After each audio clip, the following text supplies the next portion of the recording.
नमस्कार दोस्तों, आज अपन बात कर रहे हैं। आपका जो नया टॉपिक है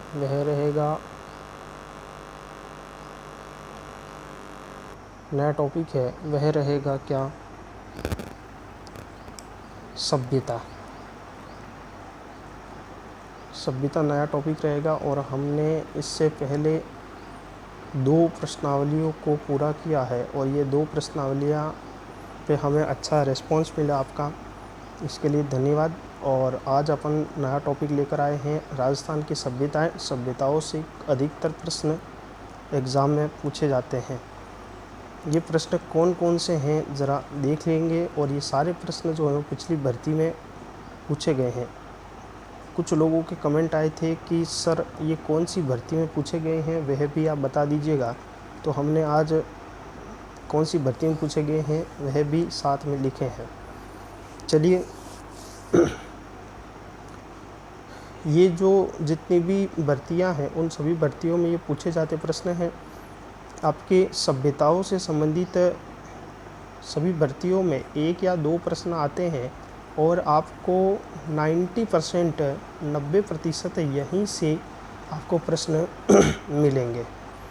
चलिए देखते हैं और शुरू करते हैं। आज का पहला प्रश्न है, आप इसको अधिक से अधिक अपने मित्रों में भी शेयर कीजिए। जो लोग नए हैं वह इस चैनल को सब्सक्राइब करिएगा और साथ में लाइक भी कीजिएगा। जितने लोग देखते हैं वह लाइक भी कीजिएगा और सब्सक्राइब भी करिएगा।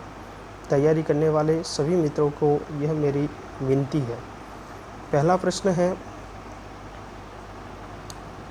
प्रश्न है, बनास संस्कृति निम्न में से किस स्थल से संबंधित है? बनास संस्कृति है वह निम्न में से किस स्थल से संबंधित है, यह प्रश्न पूछा गया है। तो दोस्तों, बनास संस्कृति है वह किस स्थल से संबंधित है? ऑप्शन है बेराट, कालीबंगा, गणेश्वर या आहड़। तो इसका जो सही उत्तर है वह क्या हो जाएगा? आहड़ इसका सही उत्तर हो जाएगा। हम थोड़ी सी बात आहड़ सभ्यता की कर लेते हैं। आपको थोड़ा सा घुमा के प्रश्न भी पूछा जा सकता है कि जो आहड़ सभ्यता है वह आहड़ सभ्यता के बारे में आपको यह पॉइंट देखने ज़रूरी हैं। इसीलिए देखिएगा, इसे और क्या क्या कहते हैं। इसे ताम्रवती भी कहते हैं। इसे आघाटपुर भी कहते हैं। इसे और क्या कहते हैं सर?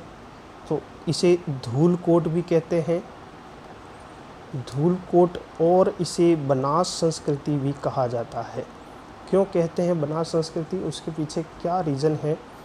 तो दोस्तों ध्यान रखना, यह जो नदी है आहड़ नदी, वह एक बनास नदी की ही नदी है। ये उदयपुर से निकलती है आहड़ के रूप में और ये आगे चलकर और किसका रूप ले लेती है? बनास नदी का रूप ले लेती है। इस कारण से इसे बनास संस्कृति भी कहा जाता है। ठीक है ना? इसीलिए इसको क्या कहा जाता है? बनास संस्कृति भी कहा जाता है। और इसे क्या क्या कहते हैं? ताम्रवती, आघाटपुर, धूलकोट और बनास संस्कृति। आपको 4 चीज़ें याद रखनी है इस प्रश्न से संबंधित। ये प्रश्न रिपीट हो सकते हैं, वही प्रश्न है सारे के सारे। चलिए अगला प्रश्न देखिए। अगला प्रश्न है, ये देखिए, 2nd ग्रेड इंग्लिश के पेपर में 2011 में पूछा गया प्रश्न है कि आहड़ सभ्यता स्थित है। आहड़ सभ्यता स्थित है और हमने अभी बात की आहड़ सभ्यता कहाँ स्थित है? बनास नदी के किनारे स्थित है। ठीक है ना? ऑप्शन में बनास दे रखा है तो हमारा सही उत्तर क्या हो जाएगा? बनास हो जाएगा। चलिए अगला प्रश्न देखिए। अगला प्रश्न है कि झाड़शाही सिक्का कौन सी रियासत में प्रचलित था? यह 3rd ग्रेड 2009 में भी पूछा गया है और पुलिस कांस्टेबल 2005 में भी पूछा गया है कि झाड़शाही जो सिक्का था वह कौन सी रियासत में प्रचलित था। तो दोस्तों ध्यान रखना, ये राजस्थान का नक्शा है और इस राजस्थान के नक्शे के अंदर ये एक जगह पड़ती है यहाँ पर, और हमारी राजधानी रही है कौन सी? जयपुर। और जयपुर के अंदर कौन सा सिक्का प्रचलित था? झाड़शाही सिक्का प्रचलित था। और इसे प्रचलन में लाने का श्रेय किसको जाता है? तो प्रचलन में कौन लेकर आया इसे? आपका एक व्यक्ति है अकबर, और अकबर ही इसे क्या लेकर आया था? इसे प्रचलन में लेकर आया था। चलिए अगला प्रश्न देखिएगा। तो इसका जो सही उत्तर हो जाएगा वह क्या हो जाएगा? डी इसका सही उत्तर हो जाएगा। अगला प्रश्न देखिए। अगला प्रश्न है आहट का प्राचीन नाम था। ये पीसी एग्ज़ाम 2007 में पूछा गया। लगातार आहट से 3 प्रश्न पूछे गए हैं अभी तक। ये तीसरा प्रश्न है, प्राचीन नाम क्या था इसका? ताम्रवती नगरी, आघाटपुर, धूलकोट या बेराट? देखिए बेराट तो आपके जयपुर के अंदर है, और ये तीनों नाम जो हैं वह किससे संबंधित हैं? आपके आहड़ से संबंधित हैं। तो इसमें से भी प्राचीन नाम जो है इसका वह क्या हो जाएगा? तो इसका जो प्राचीन नाम है वह क्या हो जाएगा? आप इसका उत्तर फटाफट से सोच लीजिएगा।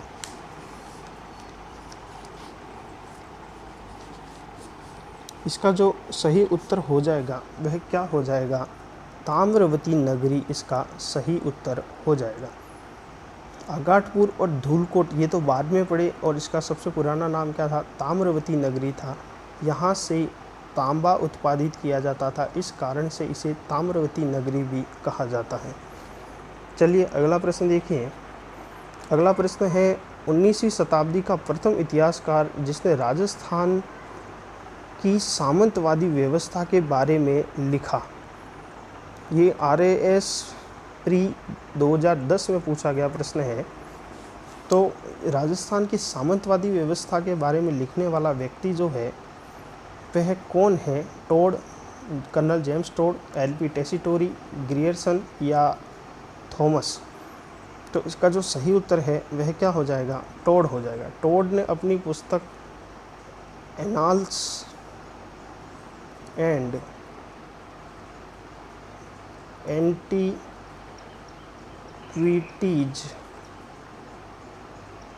ऑफ राजस्थान भाग 2 के अंदर, सेकंड भाग के अंदर इसने राजस्थान की सामंतवादी व्यवस्था के बारे में चर्चा की है। तो ये कौन हो जाएगा? ये पुस्तक के लेखक हैं कर्नल जेम्स टोड। इन्हें घोड़े वाले बाबा भी कहते हैं, और ये टोड ने इसे सबसे पहले राजस्थान में सामंतवादी व्यवस्था के बारे में चर्चा की है। चलिए अगला प्रश्न देखिए। अगला प्रश्न है किस प्राचीन सभ्यता केंद्र को ताम्रवती नाम से जाना जाता है? ये सेकंड ग्रेड 2011 के अंदर वापस पूछा गया है संस्कृत के पेपर में। तो बताइएगा इसका उत्तर। कालीबंगा, बेराट, गणेश्वर या आहड़? हमें कन्फ्यूजन रहता है इन दोनों में ही, जो पढ़े हैं उन दोनों में ही, इन दोनों में ज़्यादा कन्फ्यूजन रहता है। गणेश्वर होगा या फिर आहड़ होगा, क्योंकि कालीबंगा और बेराट ये दोनों तो हो ही नहीं सकते, क्योंकि गणेश्वर और आहड़ एक को तो ताम्रवती और एक को कहते हैं ताम्र नगरी। अब दोनों के अंदर हमें कन्फ्यूजन दूर करना है तो कैसे कर सकते हैं? ताम्र नगरी यहाँ पे आ रहा है, नगरी आ रहा है, और ये नगरी एक सभ्यता है, नगरी सभ्यता। और ये नगरी सभ्यता जो है वह कहाँ पर है? चित्तौड़ के अंदर है। और चित्तौड़ कहाँ पर है? उदयपुर के पास है। और उदयपुर के अंदर एक सभ्यता है, कौन सी? आहड़ या बनास सभ्यता। इस कारण से ताम्र नगरी सभ्यता किसे कहेंगे? आहड़ सभ्यता को कहेंगे। जबकि ताम्रवती किसे कहेंगे? गणेश्वर सभ्यता को कहेंगे। तो इसका जो सही उत्तर हो जाएगा वह क्या हो जाएगा? गणेश्वर सभ्यता इसका सही उत्तर हो जाएगा। चलिए अगला प्रश्न देखिए। अगला प्रश्न है ताम्र नगरी कहलाती है। ये BSTC 2008 में पूछा गया प्रश्न है। जो PTT और BSTC की तैयारी कर रहे हैं वह भी इन प्रश्नों को ध्यान से देखिएगा। यहाँ से प्रश्न रिपीट होते हैं इन परीक्षाओं के अंदर। कालीबंगा, आहड़, पीलीबंगा या बागोर? तो इसका जो सही उत्तर है वह क्या है? इसका जो सही उत्तर हो जाएगा वह ताम्र नगरी जो सभ्यता है, वह ताम्र नगरी सभ्यता जो है वह कहाँ पर है? तो अभी मैंने बताया ये ताम्र नगरी जो सभ्यता है वह आहड़ के अंदर है, क्योंकि यहाँ पे नगरी आ रहा है। इस नगरी को आप पकड़ के चलिएगा। नगरी सभ्यता जो है वह कहाँ पर है? चित्तौड़ के अंदर है। चलिए अगला प्रश्न देखिए। वह कौन सा प्रथम अंग्रेज इतिहासकार था जिसने राजस्थान की जागीरदारी व्यवस्था पर लिखा? राजस्थान की जागीरदारी व्यवस्था और सामंतवादी व्यवस्था दोनों पर एक ही व्यक्ति है जिसने लिखा है, और उसका नाम हो जाएगा क्या? उसका नाम क्या हो जाएगा? कर्नल जेम्स टोड ही हो जाएगा, ठीक है ना। एक तो सामंतवादी व्यवस्था, और एक लिखेगा किस पे? जागीरदारी व्यवस्था। सामंतवादी और जागीरदारी क्या है? जहाँ पर सामंत होंगे वह तो सामंतवादी, और जहाँ पर जागीर होंगे वह जागीरदारी व्यवस्था कहलाएगी। चलिए अगला प्रश्न देखिए। अगला प्रश्न है, निम्नलिखित में से किस पुरातात्विक स्थल से जूते हुए खेत के साक्ष्य प्राप्त हुए? ये प्रश्न बहुत ही ज़्यादा इम्पोर्टेंट रहेगा आपकी परीक्षा की दृष्टि से। कई बार पूछा गया प्रश्न है कि जूते हुए खेत का साक्ष्य कहाँ से प्राप्त हुआ है। एग्ज़ाम 2007, ये EO एग्ज़ाम 2007 में पूछा गया प्रश्न है। कालीबंगा, धोलावीरा, लोथल या रंगपुर? तो इसका जो सही उत्तर हो जाएगा वह क्या हो जाएगा? कालीबंगा हो जाएगा। यहीं से हमें जूते हुए खेत के प्रमाण प्राप्त हुए, और एकमात्र ऐसी सभ्यता जहाँ से जूते हुए खेत के प्रमाण प्राप्त हुए। ये जूते हुए खेत के प्रमाण हमें कहाँ से प्राप्त हुए? तो देखना ज़रा, ये कालीबंगा सभ्यता है, और इस कालीबंगा सभ्यता के अंदर दो भाग थे। एक तो आपका जो हो जाएगा पश्चिमी टीला, और एक हो जाएगा पूर्वी टीला। इस पश्चिमी टीले के अंदर राजा और उच्च वर्ग के लोग रहते थे, जबकि पूर्वी टीले में निम्न वर्ग के लोग रहते थे। यहाँ पे हमें दोहरा परकोटा प्राप्त हुआ है। इस तरीके से ये दोहरा परकोटा प्राप्त हुआ है। एक परकोटा तो ये हो गया, और दूसरा परकोटा कौन सा हो गया? ये हो गया। ये वाली जो जगह है, इस जगह में हमें क्या प्राप्त हुए हैं? जूते हुए खेत के प्रमाण प्राप्त हुए हैं। मतलब यहाँ से खेत होंगे, उन खेतों को जोता गया है। यह प्रमाण हमें कहाँ से प्राप्त हुए हैं? कालीबंगा सभ्यता से प्राप्त हुए हैं। चलिए अगला प्रश्न देखिए। अगला प्रश्न है, रूपायन संस्थान जोधपुर का मुख्य कार्य क्या है? ये SI एग्ज़ाम 2002 में पूछा गया प्रश्न है, और बहुत ही अच्छा प्रश्न है ना। तो रूपायन संस्थान जो है यह कहाँ पर है? जोधपुर के अंदर है, और इसका जो मुख्य कार्य है वह राजस्थानी कला का संकलन करना इसका मुख्य कार्य है। जितनी भी राजस्थान की जितनी भी कलाएं हैं, जो जैसे हस्तकला है, या फिर कपड़ा कला है, हस्तकला है, लोक नाट्य कला है, लोक संगीत कला है, इन सभी कलाओं को क्या करना? संजोए रखना और उनका संकलन करना किसका कार्य है? रूपायन संस्थान बोरुंदा के अंदर है, जोधपुर में। चलिए अगला प्रश्न है कि कालीबंगा कहाँ स्थित है? ये BSTC 2008 और लोकपाल परीक्षा 2012 दोनों में पूछा गया प्रश्न है, और कई छोटी भर्तियों में ये पूछा जाता है प्रश्न है। जैसलमेर, बांसवाड़ा, हनुमानगढ़ या बाड़मेर? तो इसका सभी को सही उत्तर आता होगा। ये इसका जो सही उत्तर है वह हनुमानगढ़ के अंदर है। ध्यान रखना, कालीबंगा सभ्यता जो है, ये कालीबंगा सभ्यता कहाँ पर है? हनुमानगढ़ के अंदर है। और नदी कौन सी हो जाएगी? गग्गर नदी हो जाएगी। और ये गग्गर किसकी सहायक है? सरस्वती की सहायक नदी है। चलिए तो ये हनुमानगढ़ के अंदर सबसे पहले प्राप्त हुई थी, और इसी कालीबंगा सभ्यता को आपके सिंधु सभ्यता की तीसरी राजधानी बताया है। तीसरी राजधानी या फिर तीसरी जुड़वा बहन भी बताया है वैज्ञानिकों ने। ठीक है, चलिए अगला प्रश्न। जोधपुर स्थित रूपायन का मुख्य कार्य हमने बता ही दिया है कि इसका जो मुख्य कार्य है लोक संस्कृति का उन्नयन है। ये ग्राम सेवक 2008 में पूछा गया प्रश्न है। अगला प्रश्न देखिए, अगला प्रश्न है कालीबंगा सभ्यता को सर्वप्रथम प्रकाश में लाने का श्रेय किसे जाता है? BV लाल, BK थापर, MD खरे या अमलानंद घोष? तो सर्वप्रथम प्रकाश में लाने का श्रेय किसे जाता है? ये EO एग्ज़ाम 2007 में लगातार 2 प्रश्न पूछे गए हैं। तो मैं कह रहा हूँ हर एग्ज़ाम में इसके 1 या 2 प्रश्न पूछे जाते हैं सभ्यता से। देखिए कालीबंगा सभ्यता, इस कालीबंगा सभ्यता को सबसे पहले खोजा था किसने? अमलानंद घोष ने। अमलानंद घोष ने इसे खोजा था। और इसका उत्खनन करने वाले व्यक्ति कौन है? BV और BK थापर। इन दोनों ने मिलकर और इस सभ्यता को खोजा था। दोस्तों ध्यान रखना, यह सभ्यता जो है वह ताम्र पाषाणिक संस्कृति की है और इस सभ्यता के अंदर ये जो सभ्यता है वह सभ्यता की खोज सबसे पहले अमलानंद घोष ने 1951 के अंदर की थी।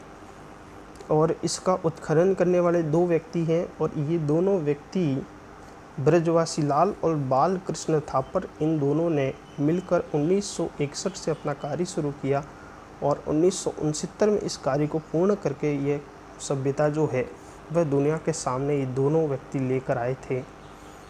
ठीक है, चलिए अगला प्रश्न देखिए। अगला प्रश्न है राजस्थान में पहुंची घर अध्ययन केंद्र किस देश की सहायता से खोले जाएंगे? ये RAS 1999 में पूछा गया प्रश्न है। ये इतना प्रश्न आपके लिए इम्पोर्टेंट नहीं रहेगा। इसका उत्तर सही उत्तर है USA, संयुक्त राज्य अमेरिका के द्वारा। चलिए अगला प्रश्न है निम्नलिखित में से किसने 1950-51 में कालीबंगा की पहचान की? ये प्रश्न सेकंड ग्रेड 2011, सेकंड ग्रेड 2011 और सेकंड ग्रेड 2011 हिंदी, इंग्लिश और उर्दू तीनों पेपरों में पूछा गया प्रश्न है। तो इसका जो सही उत्तर है वह क्या हो जाएगा? अमलानंद घोष हो जाएगा। चलिए अगला प्रश्न देखिए, प्राचीन सभ्यताओं का कौन सा स्थल गग्गन नदी घाटी में विकसित हुआ? ये छात्रावास अधीक्षक 2008 में पूछा गया है और हमने इसके बारे में चर्चा पहले कर ली है। इसका सही उत्तर क्या हो जाएगा? कालीबंगा सभ्यता हो जाएगा। अगला प्रश्न देखिए, कालीबंगा सभ्यता किस नदी के किनारे फैली हुई थी? ये BSTC 2009 में पूछा गया प्रश्न है। तो ये कौन सी नदी के किनारे फैली हुई थी? सरस्वती नदी के किनारे फैली हुई थी। अगला प्रश्न देखिए, किस शिलालेख में चौहानों को वत्स गोत्र ब्राह्मण कहा है? ये पटवारी प्री एग्ज़ाम 2016 में पूछा गया प्रश्न है। चीरवा श्रृंग ऋषि का शिलालेख, बिजोलिया शिलालेख या अपराजित शिलालेख? इसका जो सही उत्तर है वह क्या हो जाएगा? बिजोलिया शिलालेख। यह बिजोलिया शिलालेख कहाँ पर मिला है? भीलवाड़ा का एक मंदिर है पार्श्वनाथ मंदिर, और इस पार्श्वनाथ मंदिर पर बिजोलिया शिलालेख लगा हुआ है। इस शिलालेख को लिखवाने और लगवाने का कार्य लोलक नाम का व्यक्ति और एक व्यक्ति है जिसका नाम गुणभद्र है, इन दोनों को जाता है। इस शिलालेख में हमें जानकारी मिलती है कि वत्स गोत्रीय ब्राह्मण बताया है चौहानों को। वत्स गोत्रीय ब्राह्मण बताया है। कौन सा गोत्र है? वत्स गोत्र है और वहाँ से ये उत्पन्न हुए हैं, ऐसा कौन बताता है? बिजोलिया शिलालेख बताता है। चलिए अगला प्रश्न देखिए। अगला प्रश्न है कालीबंगा का शाब्दिक अर्थ है। कालीबंगा का शाब्दिक अर्थ क्या है? तो काला पत्थर, जूता हुआ खेत, काली चूड़िया या उपरोक्त सभी। ये RAS 1996 और 1999 में पूछा गया प्रश्न है। इसका जो सही उत्तर है वह क्या है? जूता हुआ खेत या काला पत्थर या काली चूड़ियाँ या फिर उपरोक्त सभी। तो इसका जो सही उत्तर है वह क्या है? काली चूड़िया। ध्यान रखना दोस्तों, कालीबंगा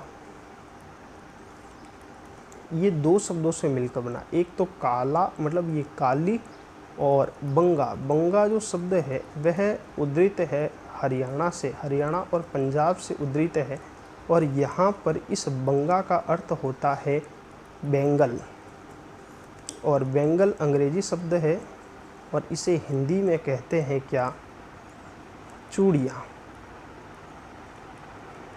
तो ये काली चूड़ियाँ इसका अर्थ हो जाएगा किसका, कालीबंगा शब्द का। चलिए अगला प्रश्न देखिए। अगला प्रश्न है बड़वा ग्राम से कितने मुखरी अभिलेख प्राप्त हुए। ये पटवारी 2016 प्री के एग्ज़ाम में पूछा गया है कि बड़वा जो शिलालेख है उस मुखरी, बड़वा के मुखरी शिलालेख से हमें कितने अभिलेख प्राप्त हुए हैं। तो इसके ऑप्शन के अंदर हैं 5, 4, 3 या 7। तो इसका जो सही उत्तर हो जाएगा वह क्या हो जाएगा दोस्तों, इसका जो सही उत्तर हो जाएगा वह हो जाएगा 3, इसका सही उत्तर हो जाएगा। चलिए तो आज के लिए इतना ही। ये कुछ महत्वपूर्ण प्रश्न थे जो मैं लेकर आया था, जो कि हर एग्ज़ाम के अंदर पूछे जाते हैं। आपको ये प्रश्न अच्छे लगे होंगे तो आप इन्हें अधिक से अधिक अपने मित्रों में शेयर कीजिए। जो लोग नए हैं वह चैनल को सब्सक्राइब कीजिएगा और ऐसे ही अधिक से अधिक वीडियो को प्राप्त कीजिएगा अपनी परीक्षा के अंदर, और तैयारी अपनी मजबूत करिएगा। हम रोज़ ही टॉपिक वाइज चैप्टर को लेकर आते हैं। हमारा सबसे पहला टॉपिक जो सब्जेक्ट चल रहा है वह राजस्थान हिस्ट्री चल रहा है। इसके बाद जैसे राजस्थान हिस्ट्री पूरी होगा, इसके बाद हम चलाएंगे आपके राजस्थान पॉलिटिकल, और इसके बाद चलाएंगे हम राजस्थान का आर्ट एंड कल्चर, और इसके बाद हम चलाएंगे ज्योग्राफी को। तो आपके राजस्थान का पूरा होते ही हम इंडिया का पार्ट लेकर आएंगे। और इसी तरीके के अधिक से अधिक वीडियो देखने के लिए आप इस चैनल को सब्सक्राइब कीजिएगा, लाइक कीजिएगा, और इसकी जो PDF है वह आपको हमारे टेलीग्राम चैनल पर प्राप्त हो जाएगी। तो आप हमारा टेलीग्राम चैनल भी ज्वाइन कीजिएगा, जो कि ओमी सिंह के नाम से या ओमकार सिंह नोट्स के नाम से आपको वहां पर मिल जाएगा। ठीक है दोस्तों, मिलते हैं अपन नेक्स्ट वीडियो के अंदर, और नेक्स्ट वीडियो हमारा रहेगा आर्ट एंड कल्चर का। आर्ट एंड कल्चर से हम प्रश्न लेकर आएंगे, और उसमें सबसे पहला हमारा रहेगा किले। किले से कई प्रश्न पूछे जाते हैं और हर एग्ज़ाम के अंदर प्रश्न पूछे जाते हैं, महत्वपूर्ण टॉपिक है। तो वहाँ से हम प्रश्न लेकर आएंगे। आज के लिए इतना ही, धन्यवाद।